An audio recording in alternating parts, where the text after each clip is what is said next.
So what I want to talk to you today about is how your investments could impact financial aid. I know this is a huge topic for a lot of families who are stressed about it, and I can understand that. They are thinking, hey, I spent all these years saving for college, and now I'm worried that all this hard work, all this sacrifice could hurt me when we seek financial aid. And also, I think families, and I've heard from some of them, feel resentful that they've saved for college and they're going to be penalized, and yet people who haven't saved for college or haven't been able to are going to benefit and get more assistance. So that's what I'm going to focus on today. The good news is, for all those folks out there who have saved, is this is not going to be a problem, right? The whole saving for college, it's rare. It happens, but for the vast majority of families, their savings will not impact their chances for financial aid at all, okay? It's always a good thing to save for college. You're going to have more choices than folks who have not been able to save or just blew it off and never did save. So you're going to learn why that is during this session.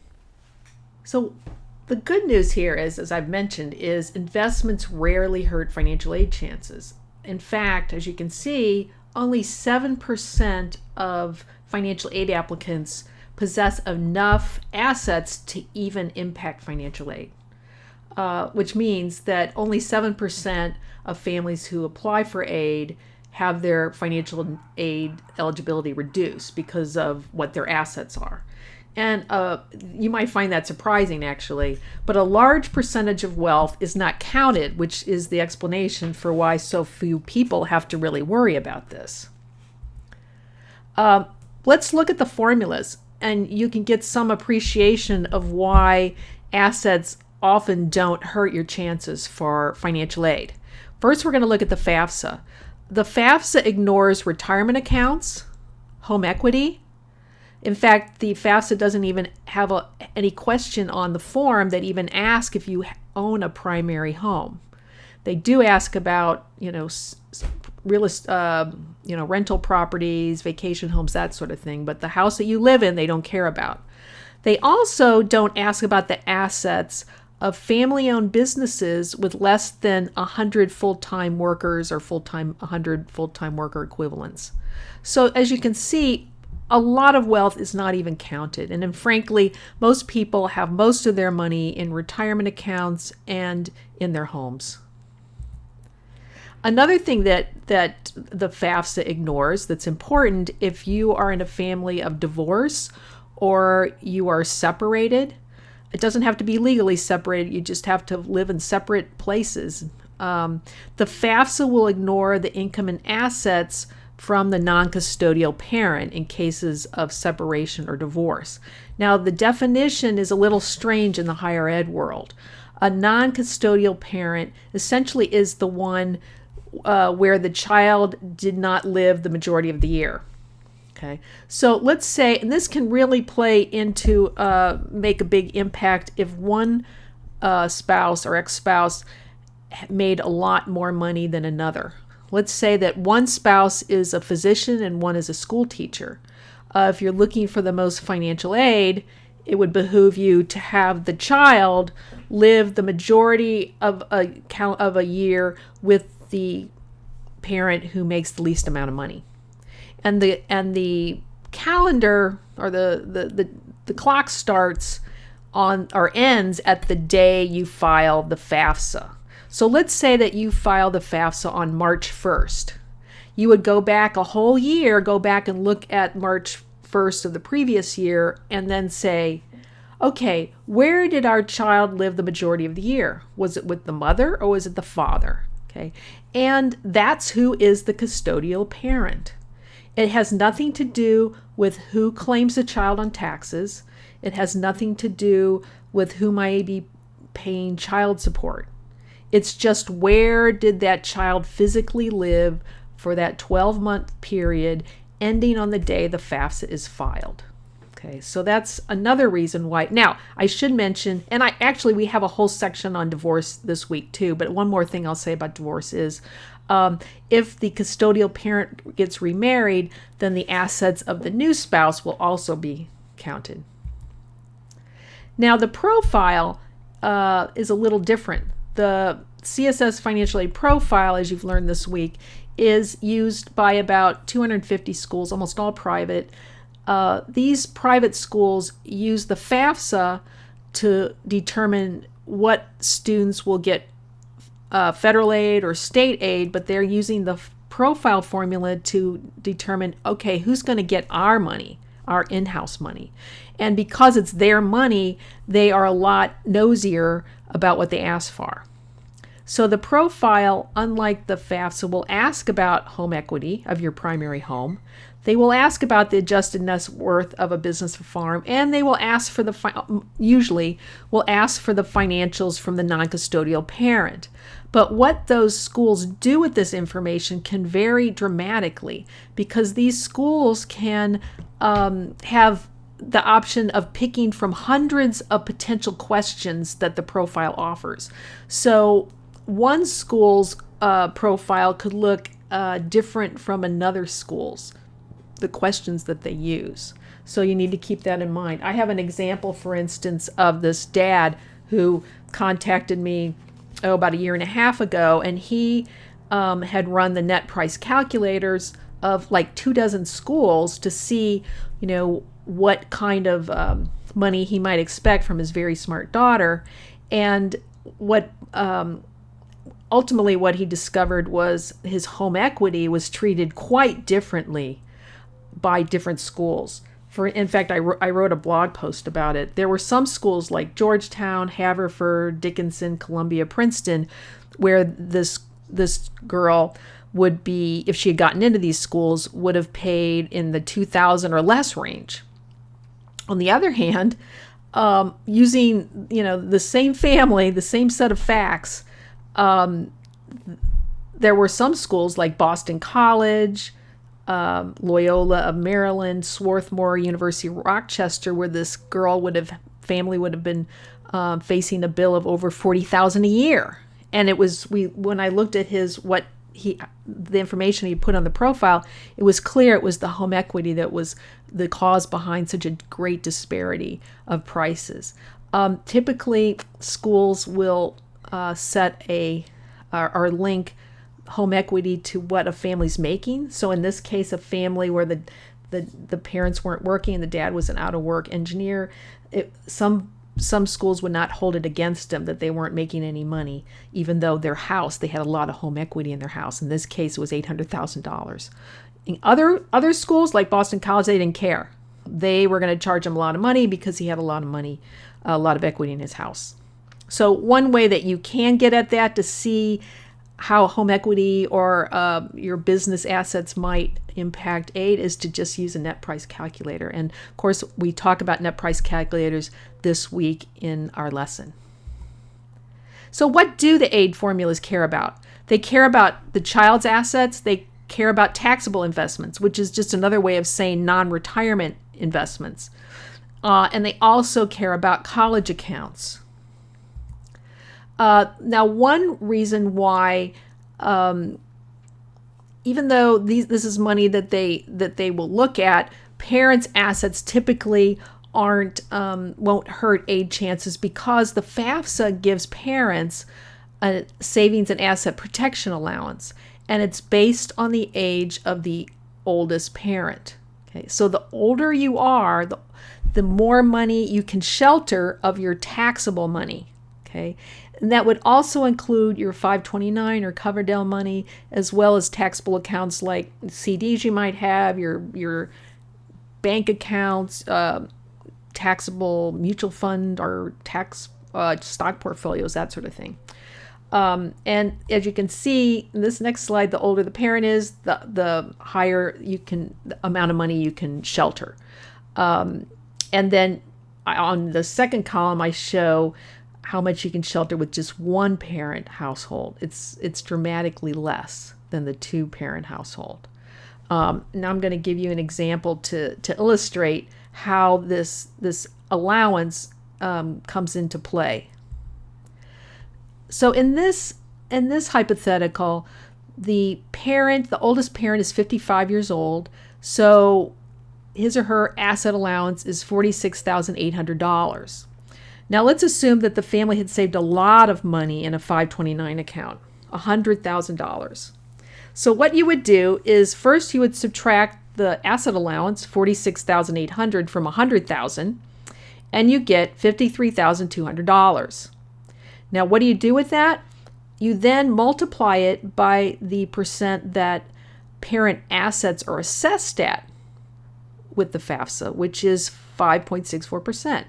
So when you times those two, 53,200 by 5.64%, what you get is $3,000. So what that represents is how much your expected family contribution would increase because the family had saved $100,000. Or put it another way, for having saved $100,000, this family's expected family contribution, their eligibility for financial aid would drop by $3,000. So clearly, I think this example very well illustrates the fact that saving for college is a great thing. You're going to be better off if you save. When you look at here, saving $100,000 only impacted their aid by $3,000. And if you hadn't saved any of that and your EFC was, $3,000 lower, that doesn't mean that you would have gotten more grants or scholarship money from a school. It could mean that you would just had to get more loans. So I can't emphasize enough that families should not worry that their savings is going to hurt their chances for financial aid. I mean, you can see here, that's a lot of money to have in a taxable accounts or are treated as parent assets, and your eligibility for financial aid goes down very little. Now here's a second example using that asset allowance. Let's say this couple, the oldest parent is 50 years old. Their asset allowance would be $40,900, and the family has saved $40,000 for college. So in this case, the college assets would have zero impact on aid. Okay. One other thing I should mention is that if you have saved a tremendous amount of money, and it will greatly impact your chances for financial aid, well, congratulations, you have a lot of money saved up. And you're going to have more choices for college. And also in cases like that, you're going to be looking for schools that give merit scholarships to wealthy students, of which almost all of them do. So what are the biggest influencers of financial aid? A huge driver of this is income from your tax return. How much do you make? We've already looked now at the non-retirement assets. As I said, typically doesn't impact most families. And here's something really important. The number of children in college can be a huge influencer of financial aid. If you have one child in college, and let's say your EFC is $30,000, okay, which means that according to the formula, you could afford to pay $30,000 for 1 year of your child's college education. Now, let's say the next year you have 2 children in school. Okay, so under the FAFSA formula, your EFC would drop by 50%. So each child's EFC would just be $15,000 each. In which case you could be looking for considerable need-based aid at some schools, some private schools anyway. And the profile, when you have 2 children in school, your expected family contribution will drop by about 40%. Now, I occasionally run into people who have 3 children in college or will have it at the same time. Under the FAFSA, the expected family contribution for each child would drop by 66%. Okay, and for the profile with 3 children in school, your EFC would drop by about $55,000. So that could be a huge impact on whether you receive financial aid or not. And then a child's assets and income can impact aid. Most times it won't because they don't have much to begin with, but exceptions can be made if students have money saved in custodial accounts, UGMAs and UTMAs, or grandparent donations, and we're going to look at that. I know a lot of families wonder, if a job can hurt a student's financial aid chances. Here's a story, a blog post that I did last summer for my blog post at CBS Money Watch. And basically, students don't have to worry about this. Parents don't have to worry about this. Typically, the FAFSA gives an allowance for a student's income. In fact, this year, a student can make up to $6,260 at a job, and it won't hurt their chances for financial aid at all. Now, the profile is a little different. The profile schools assume that the child is going to contribute something. It could be between $2,000, $2,200, something like that is pretty common. So even if a child hasn't worked at all, the profile schools will assume that they're going to contribute about that much to their college education. And also for students who have work-study jobs, to get that you have to file the FAFSA, and then you need to check that you're interested in work-study jobs. But the money that a child earns through work-study also does not hurt them in the aid formulas. Now let's look at the impact of student assets. As you learned earlier, parent assets are assessed at 5.64% through the FAFSA, and actually for profile schools, parent assets are assessed at 5%. Now, the student assets are treated more harshly. Student assets are assessed at 20% through the FAFSA and 25% by the profile. So let's give an example of how this would impact a child's assets. Let's say that a student has $5,000 in the bank. You would multiply that by 20% for the FAFSA formula, and you would get $1,000. That would mean that if a child had $5,000 in the bank, his or her expected family contribution would increase by $1,000. Okay, there's no asset protection allowance for children's assets like it is for the parents. And of course, it would be even the EFC would go up even higher if the profile school was assessing this. Now, something that can be a problem for families is if they have money saved for children in custodial accounts. Because those UGMAs and UTMAs, even though the children probably didn't put any money into those accounts, it was probably parents or grandparents, it's considered the child's asset. So it's going to be treated, more harshly. So one way that you can get around this is you can take the money out of one of these custodial accounts. You're going to have to pay the potential taxes on it. Could have capital gains in it. And then you can put it in a special custodial 529 account. It's not going to be the regular 529 college account. It'll be a custodial one. And once the money is in the custodial 529, then it will be treated as the parent's asset. So, which, is, as you know, is now treated much more favorably than the kid's assets. One of the features of the special custodial 529 account is you can't then move the money to some other child like you can with regular 529s. You can move money from one account to the other to a different child. You can move it. With this one, it's got to stay with this child. But at least you can get a more favorable treatment for this money for financial aid purposes. And then what about grandparent assets? Actually, this week we have a lesson on grandparents and how to handle grandparent assets, but I will just briefly talk about this. Because I know a lot of families worry about this, and grandparents want to know what is the right way to save for college. So here's the deal. As long as grandparents who have saved for college keep the money in their accounts, whether it's a 529 account or their own savings account or whatever it is, however they've saved, mutual funds, it doesn't matter. As long as the money stays in there, it will hardly ever matter at all. The FAFSA does not ask if there are third parties saving money for the student. Now, in rare cases, there are some profile schools that may ask about that. Is there any third parties holding money for this child, saving money for college? What they do with that information can vary, but very few schools even ask the question. So as long as the assets stay put, no problem.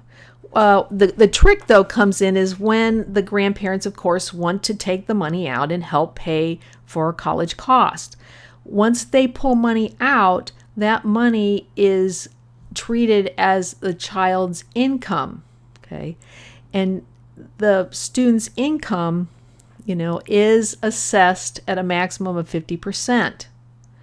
So that could really hurt some child's financial aid chances, right? If it's a considerable amount of money that the grandparents are pulling out. So the best way to avoid jeopardizing need-based aid is for the grandparents to hold back and wait until the child's parents have filed the financial aid form for the last time, which will typically be in the second semester of a child's junior year in college. That will be the last time families would apply for aid because the next year there would be no more aid applications because the child would be graduating. So that is the safest way to avoid grandparent assets blowing up a child's chances for financial aid. And you're going to learn more about this topic in the lesson this week on grandparents helping out. So let's just sum up now what we've learned. I mean, the big thing is saving for college will not hurt most people's chances for financial aid. And that's because the financial formulas, particularly the FAFSA, ignores a lot of money or assets that you have managed to save, including retirement accounts, which the profile doesn't care about either. The FAFSA doesn't care if you own a primary home, doesn't even have a question on the aid application to ask if you own a house. Also, you can have an advantage if you are divorced or separated. Now, for student assets, once again, most students don't have any appreciable assets or income that is going to hurt aid chances. A big exception would be if you have saved for college through custodial accounts, the UGMAs and UTMAs. In that case, you might want to explore disbanding those accounts, paying any applicable taxes, and then moving the money into a custodial 529 plan. And then finally, we talked about grandparent assets. You're going to find elsewhere this week, we have a lesson specifically on grandparents, but you need to be careful when grandparents are ready to actually help with college costs, how you let them help. You want to time it so that ideally grandparents will take the money out of their accounts, help with college costs after the family has filed the last financial aid application. Okay. And in this week's lesson, you're going to learn a lot more about the different financial aid forms and strategies on how to increase your chances of getting more financial aid. So thanks for stopping in and listening to this presentation today.